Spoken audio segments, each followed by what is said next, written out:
back to another episode of the Behavioral Economics and Marketing Podcast series. This is Sandra Thomas-Comenole. This season is entitled Lessons from the Fire, in which I will explore behavioral economics, marketing, professional and personal development through the lens of having recently experienced a natural disaster. In this episode, I will be speaking on altruism in marketing. So jumping in, what is altruism? Altruism is a form of prosocial behavior. It is the principle and moral practice of concern for others, including human beings and animals. Altruism is generally defined as the belief in or practice of disinterested and selfless concern for the well-being of others. In other words, altruism is acting to help someone else at some cost to oneself. It can include a vast range of behaviors from sacrificing one's life to save another, giving money to charity, volunteering at a soup kitchen, or simply holding open a door for a stranger. And there are few times in life when altruism is more prevalent than following a natural disaster, such as the Marshall Fires in Boulder, Colorado. This is not necessarily because that is the only time people act altruistically, but because people who are in these situations are paying closer attention to the kind acts of others. For example, within hours of the start of the Marshall Fire, individuals, organizations, and businesses set about trying to house and help people in a variety of ways that were evacuated by the fire. The days and weeks to follow, many people stepped up to help out those who were affected.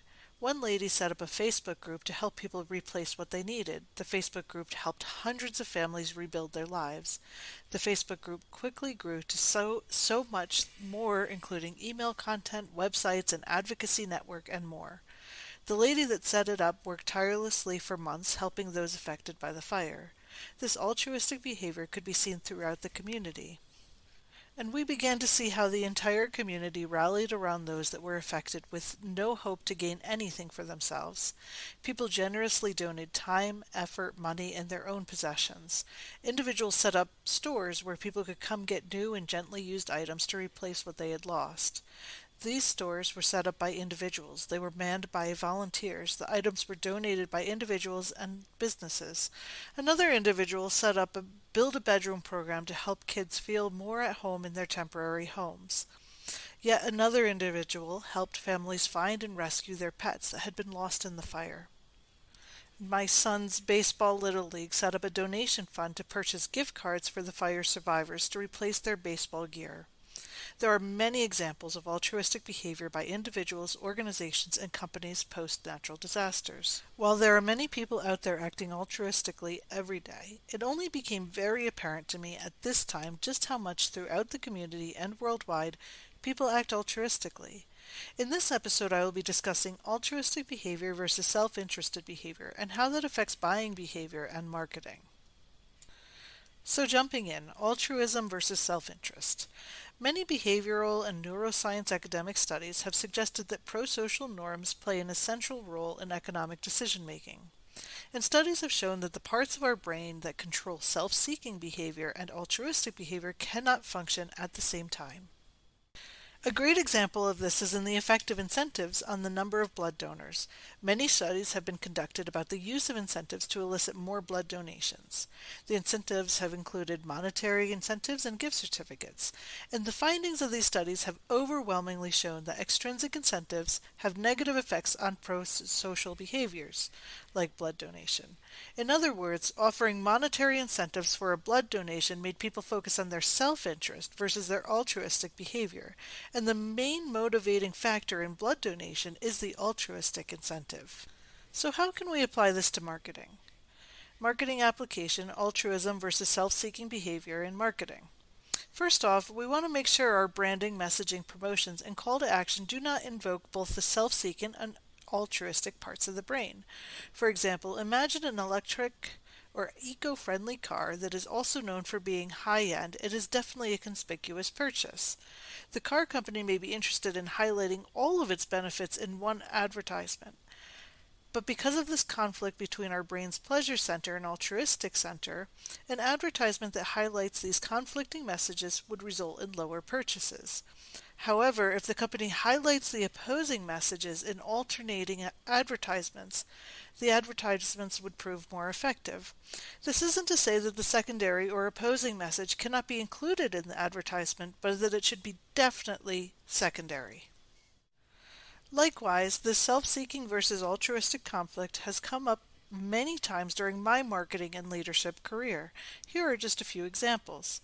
When conducting surveys or other market research, should you offer a reward? The answer is absolutely not, for several reasons. But sticking to the topic at hand, if a survey taker is someone who charges, let's say, just $200 per billable hour, and they estimate that the survey will take at least 15 minutes, but you are only offering $5 for taking the survey, their self-seeking part of the brain will kick in and say that their time is more valuable than that. Instead, many companies will offer a gift prize instead of a cash reward. Again, I would personally recommend against the gift prize, but if you are set on offering a gift prize for taking a survey, make the prize seem valuable, but not discernible in value.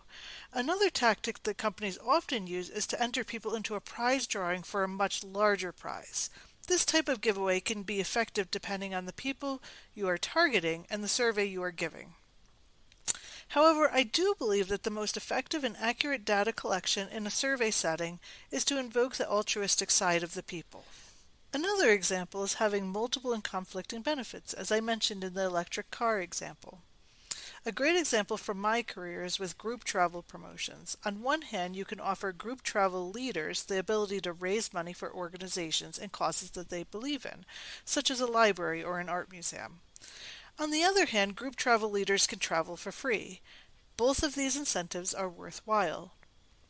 But advertisers should stick to highlighting one of these at a time, and again, the other can easily be included as a secondary incentive, but it has to be very low-key. And lastly, I'll give a leadership example. Have you ever been in a situation where you had an unfavorable task to delegate? Or maybe the task itself is not unfavorable, but the person you need to delegate it to will see the task as below them or below their pay grade?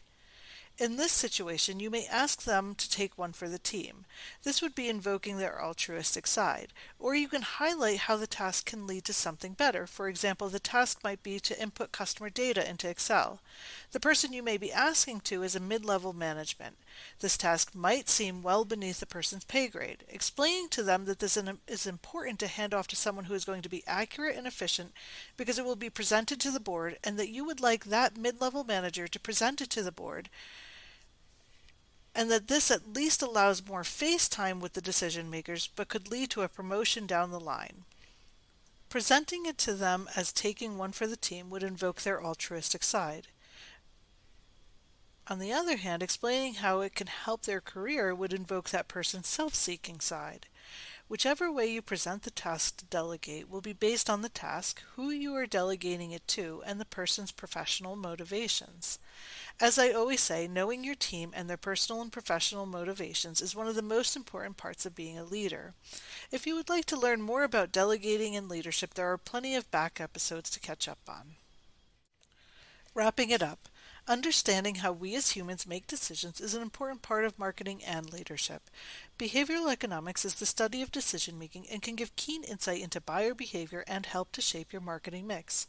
Altruism is a form of prosocial behavior. It is the principle and moral practice of concern for others, including human beings and animals.